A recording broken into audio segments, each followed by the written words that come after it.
yow salaamaaleykum maa ngi nuyu gars yi maa ngi nuyu siyaare ñëpp dafa am 2 ou 3 mots yu ma bëggoon a wax rek donc maa leen tuubal leen ñëpp quoi dama bëgg rek gars yi nga xamante si ni aussi ñoo jiite réew mi il faut ñu xam que ni ñëpp duñ seen ay larba yoo xam ne loo wax rek mooy dëgg loo wax mooy waaw ci loolu la ñuy topp loolu boo ko bëggee da ngay dem ci gars yi dem si ñuy ñëw ci yow di la attaayal wala ñu ñëw ci yow di la ñaan ñooñu loo wax dañ naan loolu lay am mais bu leen nu jàppee ay golo parce que aussi fii liñ leen di wax ay këyit la yu leer ay traçabilité ay contrat yu ñu signé gars yi def enquête génneel leen ko yéen ngeen war cee tontu dem jëli ay kaamel ne da ngeen di waat di def ay comédie pour toucher émotion doomu aadama yi yooyu kenn waxu leen ko gars yi topp ci affaire naan na ñëpp waat na ko ne kii bu doon loolu la ñooñu dégguñu leen bi Khalifa Sall waatee nañ bàyyi seen yëf yi caaxaan yooyu te respecté Sénégalais yi Sénégal de première catégorie ak de deuxième catégorie amu fi réew mi ñëpp a ko bokk. Aliou Sall na expliqué Sénégalais yi nan la def ak lu tax Franck Timis jël ko di ko fay 12 millions par weer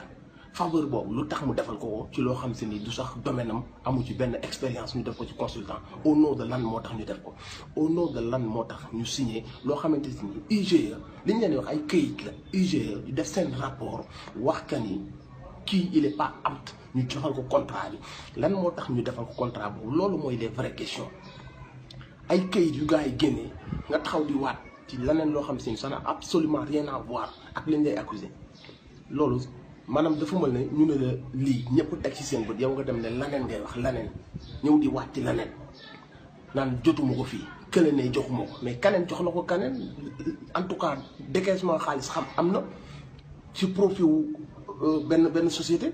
te foofu noonu sa tur nga fa nga dem di wéeri di jaay bëgg a bluffé nit ñi teg xam ne fii boo laalee kaamil nit ñi da ngay laal seen émotion ngeen bëgg nit ñi topp leen seen jaaxaan yooyu ngeen bëgg a jàpp nit ñi ay golo réew muy Sénégal yàlla daf ko may loo xamante si nii bu ci góorgóorloo suba mën naa mel na Dubaï réew mu ndaw la 15 millions de personnes lii ay xewal la yoo xam ne bu ci góorgóorloo dund bi na mën a changer pour ñëpp askan wi dund seen dundin daal di soppeeku ci ni mu gënee. seen waxu dof yooyu ñuy wax ay lobby ñoo bëgg a taal dëkk bi nan bàyyi loolu xam nañ lan mooy lobby bokkul ak corruption bokkul ak conflit d'intérêt signé loo xamante si nii daf leen di jural alal nit ñi topp ko enquête ko ba ñëw indi leen ay këyit ça n'a absolument rien à voir ak ay lobby yu ñëw di jaxase ay xeet di jaxase ay li pour taal am réew. c'est pas parce que vous êtes dos au mur que da ngeen wax ay waxi dof nit ñi ànd seeg yéen xam nañ lan mooy lobby yu taal ay réew lobby bu ñëw si réew mi nit ñi ñoo njëkk a jàkkaarloog moom. donc wax yi ñu fi wax nii même Ousmane Sonko yooyu problème bi du topp Ousmane Sonko dëgg la ñuy topp force est de constater que yi mu doon wax yëpp aussi ça s'avère vrai muy ci procureur bi muy ci dossier yi mu doon tudd temps mi ngi koy commencé jox dëgg donc ñun li ñuy topp dëgg la dëgg googu bu nekkoon ci Mame Gor Diazaka suba nga gis ñu ci Mame Gor Diazaka mais ci Ousmane Sonko yi ñu fi wax yëpp ay dëgg la ñun topp ñu la personne Ousmane Sonko dëgg la ñuy topp ak les intérêts du Sénégal arrêtez de prendre les gens pour des cons c'est pas parce que am ngeen yenn journalistes corrompus yu leen di waxal que da ngeen di jàpp que ne Sénégal yi muusuñu mën ngeen leen a nax bàyyi leen wax lobby yi ngeen di wax xam nañ lan mooy lobby Sénégal yi sont pas cons xam nañ lan mooy lobby lii corruption la IGE daf ci am wàll c'est des choses traçables xam nga fu may waxee ay comptabilité BP du ay comptabilité Maïga c'est des choses yoo xam ne ci ay normes internationales lay doxee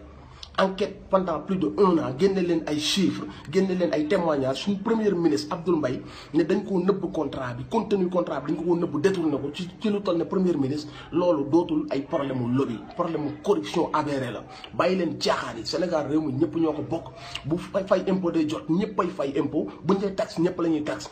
kon réew mi ñëpp a ko bokk bu ñuy jël benn corruption rek mu am fi affaire bi war a leer ngeen ñuy jóg bëgg a bluffé maayanu gars yi naan leen ay lobby ñoo fi ñëw dañoo bëgg a taal réew mi pétrole bëggul coow noppi leen ma rey leen ci dans le silence noppi leen ma sàcc leen dans le silence loolu ngeen bëgg pétrole bëggul coow bu leen feebar Dubaï ngi nii amul benn guerre amul dara ñu ngi utiliser seen pétrole di avancer Sénégal dafa war a soppeeku am beneen xar kanam ci li ko yàlla dimbalee ay quelques nit signé mbir yoo xam si ni tooxi doone la loolu dañ ko war a leeral bu nga xamante si ni les coupables paient. C'est ça, il ne s'agit pas de bluffer les gens ou de jouer sur les mots ou de jurer sur le Coran après ñu ne affaire u xale yooyu na kële waat demeewul noonu lii du jàll nii na Sénégalais puis yeewu demee seen xel te bañ a demee seen yenn émotion yoo xam si ni ay yëfi dof la nañu réfléchir ils essayent de nous tromper foog ni ñoom ñoo ñu gën a muus ñoo ñu gën a yelloo lu baax ñëpp a ko yelloo Sénégal gi ñëpp a ko bokk waaw ngeen baal ma nag ci dëgëraayu kàddu yi noonu la fa mënoon taajoo yaa ngi jëf